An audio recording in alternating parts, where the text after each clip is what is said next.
Agora a gente vai falar um pouco sobre representação do vetor em coordenadas cartesianas.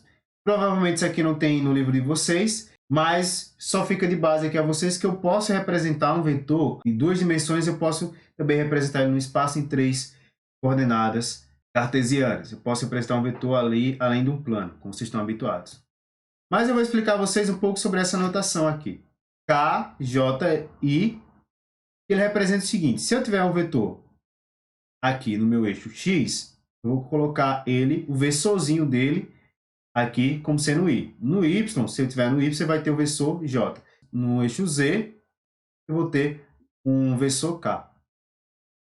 Vamos lá. Como é que eu posso representar um vetor em coordenadas cartesianas? Vamos lá. Vamos pegar esse vetor aqui. Vou chamar esse vetor R aqui. Eu tenho esse vetor R aqui. Eu quero representar ele em coordenadas cartesianas. Como é que eu faço? Então, veja só. Eu vou pegar esse vetor e eu vou quebrar esse vetor. Como assim, Wagner? Eu vou repartir esse vetor aqui em outros vetores que formam esse cara. Então, vejam só. Eu posso representar esse vetor R da seguinte maneira. Eu posso representar ele, uma parte dele, no meu eixo X e parte dele vai estar no meu eixo Y, para cá. É como se a sombra dele, a projeção dele, estivesse para cá. Olha que interessante. Então, quer dizer que esse vetor aqui, vetor R, ele, parte dele está no eixo X e parte dele está no eixo Y. Como é que eu faço para representar, então, esse cara? Então, veja. O vetor R, ele vai ter uma parte dele no vetor X. Olha para cá, quantos quadradinhos eu tenho aqui? 1, 2, 3. 3. Ele está indo no sentido positivo ou negativo? Está indo no sentido negativo, então eu coloco menos. Está no eixo X, como é que eu faço? Coloco um X e aqui coloco um chapeuzinho. Beleza? A galera utiliza em coordenadas cartesianas o I, o J e o K, mas eu prefiro colocar um X chapéu, que fica mais fácil de ver. Então veja, isso aqui é a parte desse vetor R no meu eixo X. Qual seria a parte desse vetor R no meu eixo Y? Olha para cá. Vamos lá contar? 1, 2, 3, 4. Então aqui vai ser 4. Wagner, ele está no sentido positivo ou negativo do meu eixo Y? Está no sentido negativo, está para baixo, então vai ficar menos 4. No Y, está no Y, tá. Coloca aqui um Y chapéu. Então isso daqui é uma forma de escrever esse vetor R. Wagner, se eu quiser determinar um módulo desse vetor R, olha para cá, para essa figura geométrica. Se eu parar para analisar, esse vetor aqui, eu vou ter a parte dele para cá, que vale menos 3. Tem módulo 3. Tem módulo 3 aqui, A parte dele está vindo para cá, módulo 3. E tem a parte aqui para baixo, tem o módulo igual a 4. Olha que interessante. Pela regra que a gente viu anteriormente do polígono, eu posso transpor esses vetores e colocar numa configuração de soma. Como é que é isso? Eu vou pegar aqui a origem de um vetor e vou colocar na extremidade de outro. Eu vou pegar aqui o 3, coloquei para cá. Olha o vetor, o 4. Eu vou pegar aqui a origem dele, vou colocar na extremidade do outro. Vou para cá. Agora, pela regra do polígono, eu posso vir aqui e somar esses dois vetores. Olha que bonito. Dá exatamente aqui a representação do vetor R aqui. Massa, né? Olha que bacana. Esses dois vetores eles são ortogonais entre si. O meu desenho não está muito bom não, mas eles são ortogonais entre si. Isso quer dizer o seguinte, eu vou melhorar esse desenho aqui. Peraí. Então, eu vou ter aqui o vetor R. Olha que coisa bacana. Aqui eu tenho um triângulo retângulo, ou seja, com 90 graus. Se eu quiser determinar o módulo de R, eu vou utilizar quem? O teorema de Pitágoras. Então, aqui eu vou ter que R ao quadrado é igual a 4 ao quadrado mais 3 ao quadrado. 4 ao quadrado é igual a 16. 3 elevado ao quadrado é 9. Ou seja, isso aqui vai ser igual a R, vai ser igual a raiz, que aqui está o quadrado, aqui a potência 2 vem para cá em formato de raiz de 25, ou seja, R igual a 5. Beleza? Entenderam aqui? Então, isso daqui, pessoal, eu só mostrei a vocês porque, às vezes, é uma forma diferente de a gente olhar um problema físico que não está sendo esboçado no problema. Então, é uma forma de você representar também os vetores. Ok? É só você olhar esse vetor e colocar ele em coordenadas cartesianas. Colocar no eixo X, uma parte dele no eixo X e no eixo Y. E assim fica muito mais simples a gente fazer, às vezes, somas vetoriais um pouco mais complexas. Eu vou mostrar a vocês daqui a pouco alguns exemplos. Aquilo que eu falei anteriormente, né? Se eu tiver um vetor, eu posso decompor esse vetor. Em coordenadas cartesianas, olha que bacana. Ô Wagner, o que é decomposição de vetores? Decomposição de vetores, pessoal, é você pegar um vetor e reescrever ele de outro formato a partir de suas componentes. Como assim? Eu tenho esse vetor aqui na diagonal. Eu posso representar ele, parte dele na horizontal e na vertical. Então, isso aqui é decompor. É você pegar um vetor na diagonal e recolocar ele, quebrar ele em outras partes, em outros vetores componentes, para facilitar a minha análise. Então, aqui eu tenho o vetor V aqui, ó. Eu posso representar ele uma parte no vetor na horizontal, é aqui V1. Então, aqui eu posso colocar o vetor resultante vai ser igual a V1. Eu coloquei aqui I chapéu, mas você pode colocar X, fica mais fácil. X chapéu, mais, olha o V2. V2 está o quê? Na vertical. Então, aqui, ó, V2, posso usar essa nomenclatura daqui. Beleza? Entenderam aí o que é decomposição? É basicamente você pegar um vetor e quebrar ele em vetores componentes para facilitar a sua análise. Beleza? Ô Wagner, e como é que eu posso pegar e representar esse vetor V1 e V2 a partir desse vetor VR? É simples. Então veja, a gente já aprendeu lá um pouco sobre razões trigonométricas, que quando eu tenho aqui um cateto oposto, eu tenho um ângulo aqui, ó, um triângulo retângulo, um ângulo θ. O cateto oposto, que é o cateto que está na frente desse ângulo, dividido pela hipotenusa, vai ser igual ao seno. Vou colocar aqui um quadro branco para a gente ilustrar melhor isso. Então, vejam. A gente aprendeu que quando eu tenho um triângulo retângulo, o que vai acontecer? Imagina aqui que eu tenho um ângulo θ, aqui é um ângulo reto. Então, veja. Se eu parar para analisar, eu vou ter aqui 3 segmentos desse triângulo. Vou ter aqui a hipotenusa, aqui o cateto oposto e aqui o cateto adjacente. Beleza? Isso aqui olhando aqui as razões trigonométricas, né? Então, veja, vocês já sabem que quando tem aqui o seno do ângulo θ, que é uma razão trigonométrica, vai ser o cateto oposto, ou seja, eu tenho aqui o ângulo. Quem é que está na frente dele? É o B. Então, ó, se é o B, eu vou ter aqui B, o seno vai ser o cateto oposto, que é o cateto que está na frente do meu ângulo, dividido por A, que é a hipotenusa. E o meu cosseno do ângulo θ é o cateto adjacente, ou seja, aquele que toca o ângulo aqui, ó, sem ser a hipotenusa, que é o C, dividido por A, que é a hipotenusa. Quando a gente vai para vetores, isso daqui ainda é válido. Só que olha para esse triângulo aqui e olha para o slide anterior. Olha esse slide anterior. É a mesma coisa, ó.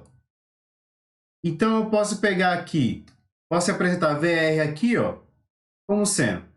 O seno do meu ângulo θ é igual ao cateto oposto, V2, dividido pela minha hipotenusa, que é VR. E o meu cosseno? O cosseno do ângulo θ é V1 sobre VR. Ou seja, se eu quiser determinar aqui quem é V1, eu só preciso determinar, saber o módulo desse vetor e o valor do ângulo. Então, aqui eu vou ter que V1 vai ser igual ao valor da minha hipotenusa vezes o cosseno do ângulo θ. V2 é o valor da minha hipotenusa vezes o seno do ângulo θ. Mais à frente, a gente vai ter um exemplo que a gente vai trabalhar exatamente isso. Uma observação. É muito importante vocês saberem fazer decomposição de vetores. Revise essa aula quantas vezes for preciso, porque a gente vai utilizar isso em leis de Newton, principalmente decomposição de movimento, lançamento horizontal, lançamento oblíquo, entre outros assuntos. Então, é muito importante vocês aprenderem isso. Treinem. Se tiver alguma dúvida, manda para mim no chat, não tem nenhum problema. Vamos continuar. Agora, vamos ver alguns exemplos agora com relação à soma vetorial. Essa questão aqui, ó, ele diz o seguinte. 3 forças de intensidade igual a 5 newtons. Olha que bacana, a gente já vai marcando aqui, ó. Intensidade. O que é intensidade, pessoal? Quando vocês escutarem a palavra intensidade, valor numérico, módulo, é a mesma coisa, que quer dizer o valor numérico daquele vetor, beleza? Só o valor numérico dele. Wagner, tem um sinal de menos? Não. O menos é indicativo do vetor oposto ao sentido positivo do meu eixo. Então, quando a vez que eu falar um módulo, eu quero o valor positivo. Se você estiver fazendo uma questão de física, ele coloca explícito, ele quer um módulo, então ele quer que você determine ali, presta atenção, ele quer que você determine ali o valor numérico daquele resultado, só que positivo. Sempre é positivo. Tudo bem? Não confunda, tem essa pegadinha aí. Talvez caia em prova, viu? Só porque eu sou uma pessoa muito do bem. Bom, vamos lá. Eu tenho aqui, ó, 3 vetores. Eu tenho aqui o vetor F1, tenho aqui F2 e tenho aqui o F3. Beleza? Olha que interessante. O vetor F3, ele não está na horizontal. Ele está na diagonal. Ele está aqui inclinadozinho. Se ele está inclinado aqui, eu posso pegar esse cara daqui para facilitar a nossa leitura e colocar ele numa configuração de decomposição. Então, eu vou decompor esse cara. Em uma parte dele vai estar aqui, uma parte dele vai estar para cá e outra parte dele vai estar para cá. Vou colocar essa parte aqui como sendo F3x, porque está no x, e essa daqui de baixo no V3y. Agora sim a gente pode analisar. Olha que coisa interessante.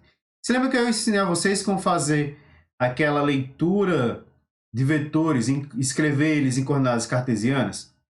Então, vê só. Quem é V2? Vamos escrever agora quem é V2. V2, ó, ele tem intensidade de quanto? Olha os quadradinhos. 1, 2, 3, 4, 5. Então, é 5 a intensidade dele. Está no eixo positivo, está no sentido positivo ou negativo? Está no positivo, então aqui vai ficar mais. Está em qual eixo aqui? Está no eixo Y. Então, eu vou colocar aqui, ó, um Yzinho, um chapéu. Quem é F1? F1, ele é um vetor que ele está na horizontal e ele tem intensidade de quanto? Toda vez que eu tiver uma malha quadriculada, cada quadradinho desse, quando é explicitado, ele tem aqui, ó, 1, 2, 3, 4, 5. Também tem 5. Não precisa nessa informação aqui do texto, pela malha que ela já tirava já. 5 de chapéu, porque está aí no sentido positivo. E quem é meu F3? O meu F3 tem uma parte dele aqui, ó, na horizontal e outra na vertical. Então, F3, eu vou ter aqui, ó, meu F3 vai ser igual. No X aqui, eu tenho quanto? Tenho um versor de módulo 1, 2, 3. Está no sentido positivo ou negativo? Está no negativo, então vai ficar menos 3x chapéu.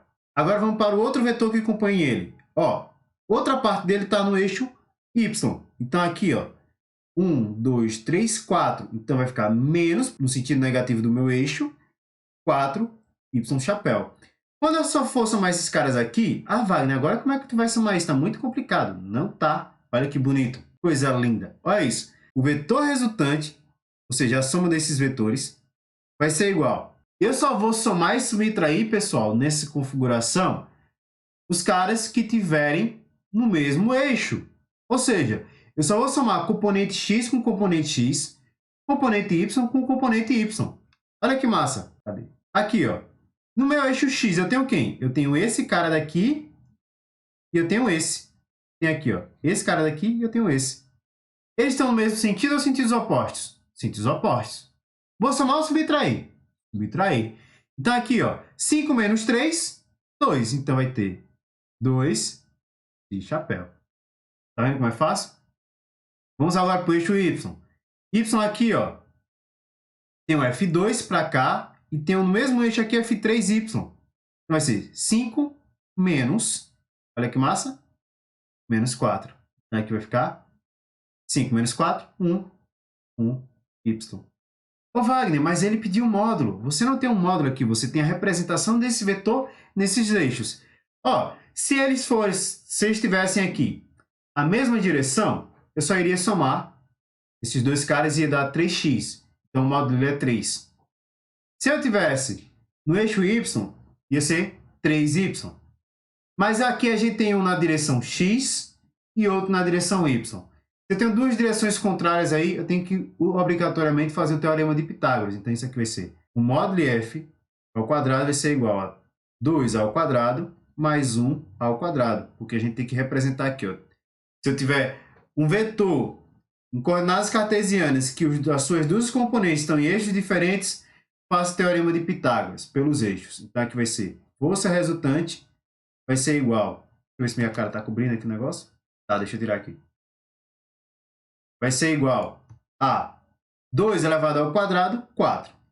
1 elevado ao quadrado 1. Então, a força resultante desse cara vai ter módulo igual a uma raiz de 5. Bom, eu vou parar a aula por aqui. Eu gostaria que vocês fossem agora para o Google Meets para a gente conversar um pouco e tirar um pouco das dúvidas de vocês, tudo bem? Vamos fazer também algumas questões envolvendo vetores.